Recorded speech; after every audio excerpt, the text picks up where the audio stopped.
Hello guys, ఎలా ఉన్నారు? Welcome to our YouTube channel movie lunatics. ఈ వీడియోలో మనం ఫెంటాస్టిక్ ఫోర్ ఫస్ట్ స్టెప్స్ యొక్క లేటెస్ట్ ట్రైలర్ బ్రేక్ డౌన్ని డిస్కస్ చేద్దాం. ఈ ట్రైలర్లో చాలా డీటెయిల్స్ అయితే ఉన్నాయి అండ్ ప్రీవియస్ ట్రైలర్లో యూజ్ చేసిన ఫేక్ సీజీని కూడా ఇక్కడ ఇంకా రివీల్ చేసేశారు. సిల్వర్ సర్ఫర్ లుక్ని రివీల్ చేశారు, గెలాక్టస్ని ఇంకా రివీల్ చేయనే లేదు.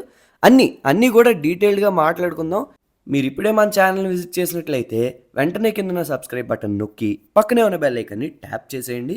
ఆల్రెడీ సబ్స్క్రైబ్ చేసుకున్న వాళ్ళైతే మన ఫేస్బుక్ ఇంకా ఇన్స్టాగ్రామ్ పేజ్ని ఒక లుక్ వేసుకోండి. మా ఫ్యూచర్ వీడియో అప్డేట్స్ మీకు తెలుస్తాయి. All right, let's get back to our actual content. ఈ స్టోరీ అనేది 1960s ఏజ్లో జరుగుతుంది. బేసికల్లీ ఈ మూవీ స్టోరీ అనేది చాలా గ్రౌండ్ రియాలిటీని బేస్ చేసుకుని తీశారని అర్థమవుతుంది ఈ ట్రైలర్స్ అండ్ రిలీజ్ అయిన టీజర్స్ అవి చూస్తే. ఎందుకంటే ఈ మోడర్న్ ఎరాలో ప్రజలు ఎక్కువగా సినిమా హీరోల్ని, క్రికెట్ ప్లేయర్స్ని అభిమానిస్తున్నారు. కానీ అప్పట్లో ఎర్లీ 1900స్లో అయితే సైంటిస్ట్ ఎరా అది. సైంటిస్టులని పూజించేవారు, అభిమానించేవారు. ఇప్పట్లో పబ్లకి, కాన్సర్ట్లకి కాకుండా వాళ్ళు పెట్టే టెక్ ఎక్స్పోలకి తరలి వెళ్ళేవారు. వాళ్ళ డిస్కవరీస్, ఇన్వెన్షన్స్ని చూసి వాళ్ళ గొప్పతనాన్ని చర్చించుకునేవారు. ఇప్పుడు ట్విట్టర్ యువత చేస్తున్న ఫ్యాన్ వార్స్ అప్పట్లో సైంటిస్టుల గురించి జరిగేవి. మేబీ ఇంత అభిమానం వల్లనే అనుకోవచ్చు. సైన్స్ కానివ్వండి, ఇండస్ట్రియల్ రెవల్యూషన్ కానివ్వండి, టెక్నాలజీ అంతా కూడా చాలా ర్యాపిడ్గా గ్రో అయింది అన్ని సెక్టార్స్లోని. సైంటిస్ట్ అవ్వాలని, ఏదో ఒక ఇన్వెన్షన్ చేయాలని అప్పట్లో ఎందరో మేధావులు కూడా బయటికి వచ్చింది ఈ అభిమానం వల్లనే. ఇప్పుడు ఈ మధ్య సైంటిస్ట్ ఎక్కువ రాలేకపోతుంది కూడా వాళ్ళ పనికి, వాళ్ళు పడుతున్న కష్టానికి గుర్తింపు రాకపోవటమే. సర్లే, coming back to the break down. Read Richards and team వీళ్ళని ఫెంటాస్టిక్ ఫోర్ అని జనాలు పిలిచేది వీళ్ళకి పవర్స్ వచ్చాక కాదు, రాకముందే వీళ్ళు చాలా పెద్ద celebrities because of their contribution to science. వీళ్ళకి ఆ స్పేస్ మిషన్ వలన పవర్స్ రావడం అనేది ఒక యాడ్ ఆన్ అంతే అనేది నా అభిప్రాయం. మూవీలో కూడా మోస్ట్లీ ఇలానే ఉండొచ్చు పాసిబుల్లీ. ట్రైలర్ ఓపెన్ అయ్యేది టెడ్ గిల్బర్ట్ షోని చూపిస్తూ ఉంటుంది. ఈ షో హోస్ట్ అయిన టెడ్ ఫెంటాస్టిక్ ఫోర్ని ప్రపంచానికి పరిచయం చేస్తాడు. మనం లాస్ట్ ట్రైలర్ ఎండింగ్లో చూసినట్టుగా టీం మొత్తం సూటప్ అయ్యి నించున్న షాట్ అది ఇక్కడదే అయి ఉండాలి. ఇతను హోస్ట్ చేస్తూ ఎలా అని అంటాడు, మనకు అందరికీ తెలుసు 4 ఆస్ట్రోనాట్స్ స్పేస్కి వెళ్ళి కంప్లీట్గా చేంజ్ అయ్యి తిరిగి వచ్చారని అంటాడు. సో ఈ మూవీలో వీళ్ళ బ్యాక్ స్టోరీ ఏంటి, ఆరిజిన్ స్టోరీ ఏంటి, పవర్స్ ఎలా వచ్చాయి అనేది ఏం చూపించకుండా జస్ట్ ఇలా నేరేటివ్తో, డైలాగ్స్తో చూపించేస్తారనేది రివీల్ చేశారు. అండ్ ఆల్సో మధ్యలో వచ్చిన ప్రోమోస్లో కానీ వీళ్ళందరూ కూర్చుని స్పేస్ ఎక్స్ప్లోరేషన్కి రెడీ అవుతున్నప్పుడు తీసిన ఫుటేజ్లా చూపించారు. అసెప్ట్ రేషియో 1:1లో ఉంటుంది. అండ్ అది కూడా ఈ షోలో ప్లే చేసి జస్ట్ వీళ్ళ ఇంటర్వ్యూతో ఆరిజిన్ స్టోరీ నరేట్ చేస్తారు అనిపిస్తుంది. అండ్ వీళ్ళ స్పేస్ సూట్స్కి యూజ్ చేసిన ఆ డ్రెస్ కలర్ ప్యాలెట్ కానీ, స్టైల్ కానీ సేమ్ అదే డిజైన్లోనే వీళ్ళ సూపర్ హీరో కాస్ట్యూమ్స్ కూడా ఉంటాయి. ఈ ట్రైలర్ ఫుటేజ్లో ప్రజలు ఫెంటాస్టిక్ ఫోర్ని ఎంత అభిమానిస్తున్నారనేది చూపించారు. కిడ్స్ కార్ లిఫ్ట్ చేయని అడగడం, హ్యాలోవిన్ టైంలో ద థింగ్ మాస్క్స్ని యూజ్ చేయడం, ఎట్సెట్రా లాంటివి చూపించారు. అవెంజర్స్ ఎంత చేసినా అప్రిషియేషన్ రాకుండా, వాళ్ళ ఎఫర్ట్స్ని గుర్తింపు లేకుండా ఉంటుంది. బట్ ఈ యూనివర్స్లో అలా కాదు.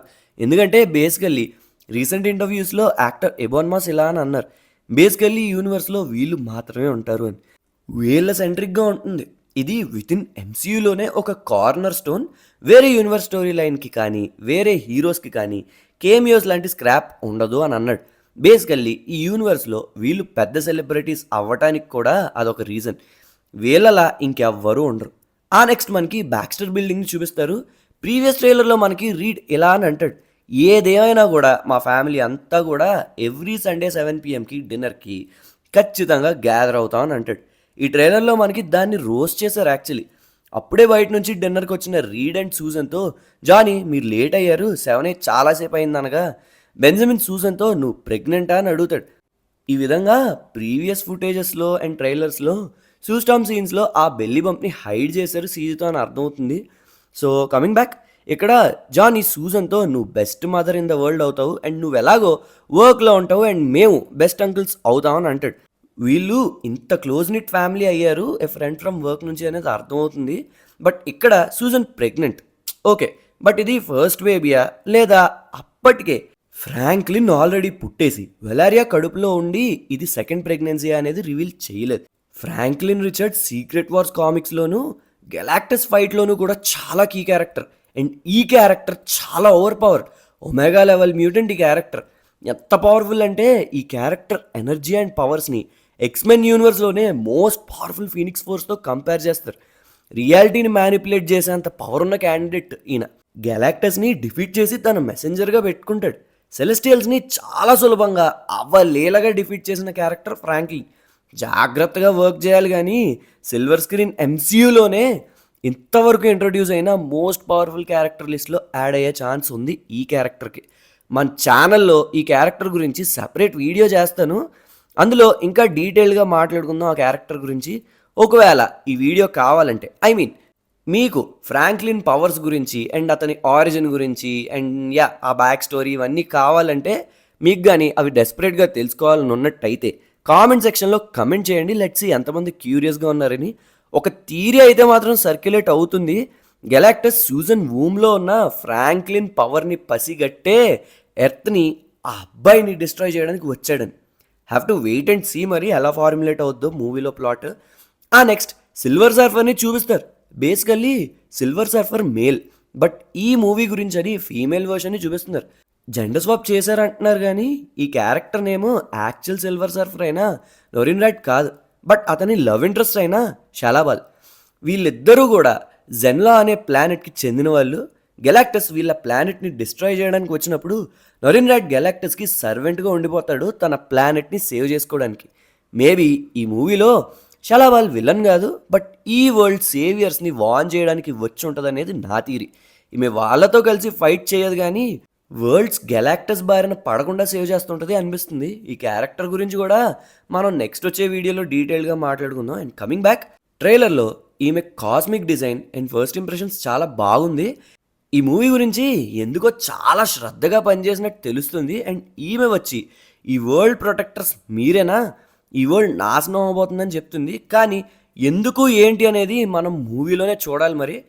నెక్స్ట్ ఒక ఎక్స్ప్లోజన్ అయ్యి జానీ ఆమెని వెంబడిస్తూ స్పేస్లోకి వెళ్ళడం మనం చూడొచ్చు.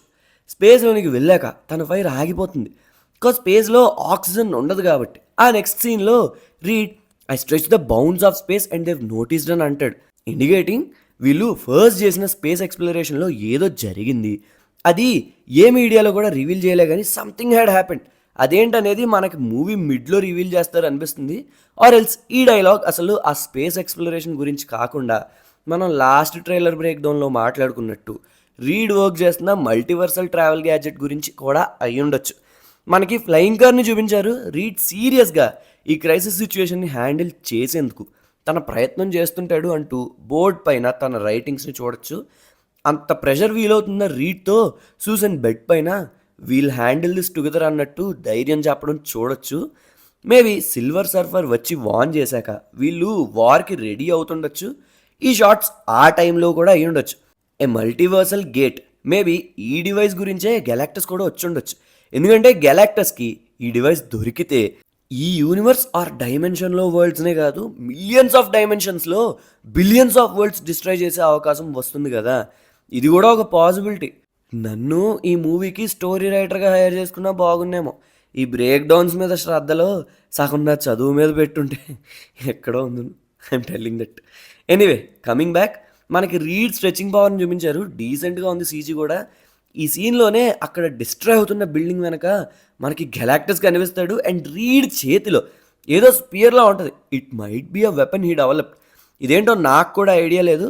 Have to wait and watch. Next media people కలిసి ఆర్వి సేఫ్ అని అడగ్గా ఐ డోంట్ నో అంటూ మళ్ళీ space suits and spaceship ఎక్కుతున్నట్టు చూపించారు. మళ్ళీ ఎందుకు, ఏమైందిరా అని అంటే మేబీ గెలాక్టస్ ఆర్ సిల్వర్ సర్ఫర్తో డీల్కి పోతుండొచ్చు. So that's all for this video guys. చాలా డీటెయిల్స్ అయితే దొరికాయి, అన్నీ మెన్షన్ చేసేసా.